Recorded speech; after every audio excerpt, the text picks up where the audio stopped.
Sam from Fowl River, Alabama. Dutch, in an interview, Percy Pringle / Paul Bearer / Bill Moody said that things got so bad in World Class in 1990 that he almost quit the business. He had a wife and 2 young children to provide for, and the last straw was his car being repossessed by the bank. Did Dutch ever get to a similar place in his career, or actually leave the business temporarily for financial reasons, only to return when business picks back up? Keep up the good work. Did I leave the business? No, the business left me. Because when Vince McMahon, the bastard, when he put all these mom and pops, I call them mom and pops, territories out of business, there was nowhere to work. If you're in the wrestling business, wouldn't you seek out a wrestling company somewhere to try to go to work for? But see, at the time, he ran, and I already covered this. At one point, he ran every company out of business except Memphis and Puerto Rico. All the rest of them were gone. And you could go and try to work independents, but the independents weren't paying any money at all.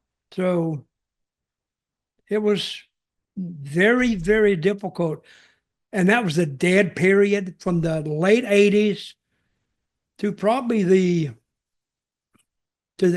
whole 90s, really, except for Smoky Mountain. There was nowhere to work. And I worked them all, but after a while, your finances would get low. Yes. And if you'd saved any money, you're going to go through it unless you go get a regular job. And that didn't pay any money either, because when you're used to a certain standard of living and you can't keep that up, that's a hard thing to accept. But yes, I can see Paul Bearer having to get his car repossessed because he didn't make the payments on time. I was making no money at all. Oh yeah, I've seen that. When by the time you were an established star, so I'm sort of imagining the 90s really, and you were a name in the business, how low of a single payment would you accept when the business was absolutely dying? So I'm talking probably like the early 90s after you left WCW. Like, how much were people paying that you would actually accept? Oh, nothing. It was like $100 or less. And I said, I'm not doing that. I'm not making this long ass trip for $100. I'm not doing it. And well, it's all I can afford. I said, well, okay, call somebody else, I guess. I mean, when you set when you set a mark, a watermark, one promoter will tell another promoter, and you're not going to rise. So it was a bad time.